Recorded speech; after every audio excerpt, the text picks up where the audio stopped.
દાહોદના મોલિયા ક્રોસિંગ ખાતે વિશ્વ આદિવાસી દિવસની ઉજવણી દરમિયાન રેલીમાં થયેલા પથ્થરમારા મામલે પોલીસે મોટી કાર્યવાહી હાથ ધરી.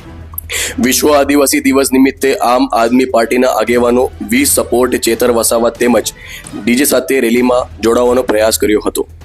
સાથે જ પરમિશન વગર રેલી યોજી રસ્તો રોકવાનો પ્રયાસ કરવામાં આવ્યો હોવાના આક્ષેપો વચ્ચે મામલો ગરમાયો હતો. મોલિયા ક્રોસિંગ ખાતે મામલો ઉગ્ર બનતા પથ્થરમારાની ઘટના બની હતી. પથ્થરમારા બાદ પોલીસે પરિસ્થિતિને કાબુ લાવવા માટે બળ પ્રયોગ કરી ટીયર ગેસનો ઉપયોગ કર્યો હતો. આ સમગ્ર ઘટનાને લઈને પોલીસે તપાસનો ધમધમાટ શરૂ કર્યો હતો. પોલીસ દ્વારા સીસીટીવી સર્વેલન્સ કેમેરાની મદદથી પથ્થરમારાની ઘટનામાં સંડોવાયેલા ઈસમોની ઓળખ કરવામાં આવી હતી. તપાસના અંતે પોલીસે કુલ 14 ઈસમો વિરુદ્ધ નામજોગ તેમજ અન્ય લોકોના ટોળા વિરુદ્ધ ફરિયાદ નોંધી હતી.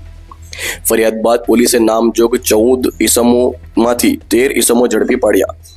ઝડપાયેલા 13 ઈસમોમાંથી 10 ઈસમો આમ આદમી પાર્ટીના હોદ્દેદારો અને કાર્યકર્તાઓ હોવાનું પોલીસ તપાસમાં સામે આવ્યું છે. પોલીસે ઝડપાયેલા તમામ 13 ઈસમો સામે કાયદેસરની કાર્યવાહી હાથ ધરી છે, જ્યારે બાકીના એક આરોપી સહિત અન્ય સંડોવાયેલા ઈસમોની શોધખોળ અને તપાસ પણ ચાલુ રાખવામાં આવી છે.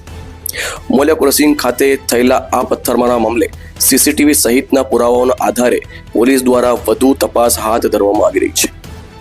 Bureau report Zuber Khan Pathan, Dahod.